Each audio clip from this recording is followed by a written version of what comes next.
Well, good morning. This is Lavona, and it's Halloween time again. So I'm going to show you the card I came up with this year for my grandchildren and a few special friends.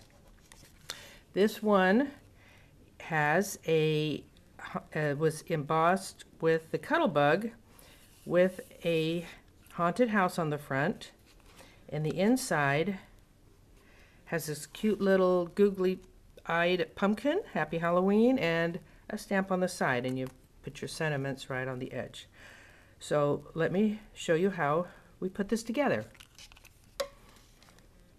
First attempt at doing this was a rather blah card, and I wasn't sure if I liked it, decided I didn't, and needed a little extra help. So we did this with a little bit of color. After playing around with some colors, I ended up using regular large blue sheet of cardstock and just folding it in half and cutting it down the middle. I was able to get 2 cards out of it. So with that, first thing you want to do is stamp the inside so you have your cute little ghost. Stamped it with this cute little thing with blank ink. And now we're ready to get it together. What I ended up using was, I don't see it right here, but it's a card that came with an envelope, and I ran the picture through. Here we go. Here we go. It came like this with several colors in a packet, and these heavy cards, if you want to make something with them, you know, I don't know what you do with the envelope afterwards, but you could just do a single one and not do anything else and send them off. But I like them to add to. They're a little smaller than your regular envelopes, as you can see, so they don't come up to the regular A2 size, but they're great to add on. So this folder is absolutely perfect. Yeah, get it here so you can see what I'm doing, to fit inside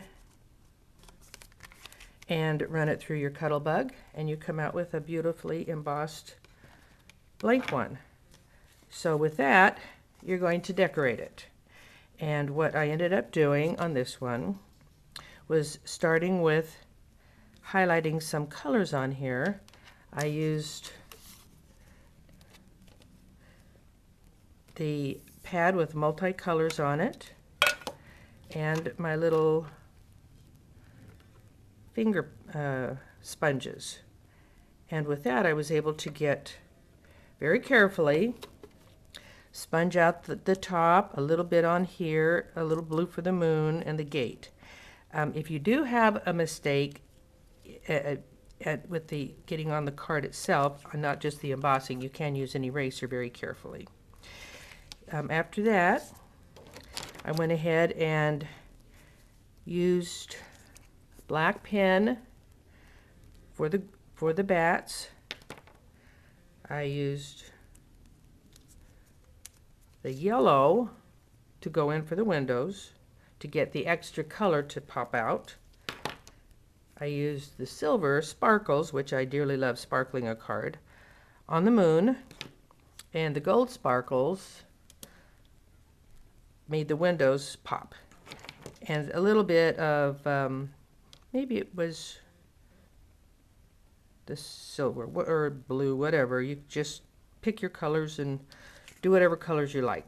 So after that's done, you're going to use your scissors and trim it, because the card on the front to fit, this one's big, but we have a lot of squishy room here. These scissors are the ones that look like it's a torn edge. These are my favorites because they are very forgiving. So once you trim your card and you've got it,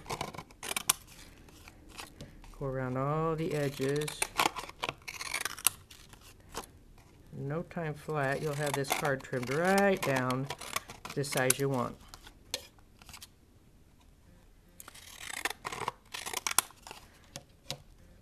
Now, You give it a test here. And that looks pretty good, but I'd like a little bit more room at the bottom.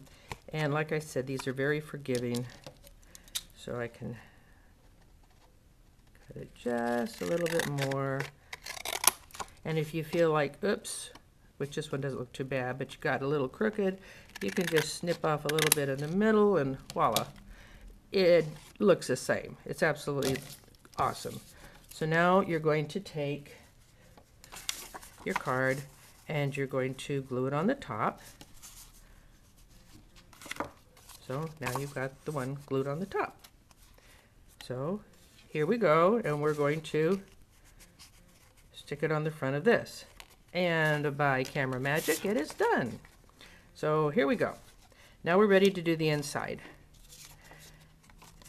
This one has been stamped with this Color Box pigment stamp pad. It's the only one that really shows up on black. So I used,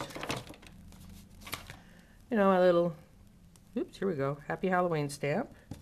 And I found a cute little pumpkin face. So anything that looks good and works, and then you can add your little googly eyes. I picked the bigger ones just because they look goofy. I had some smaller ones, but he looked so cute, so I picked him. So once that is on and dried, you trim it, and voila, there you go. You got the inside. You stick it on, and by magic, here we are. We have our card. That wasn't too hard, was it? The only time-consuming thing was letting it dry in between, and the fact I did, like 12 of them. So it was quite a project. But if you're just doing one, it turned out really cute, and I know my grandchildren are going to love them this year, and I hope you enjoyed it. Happy Halloween.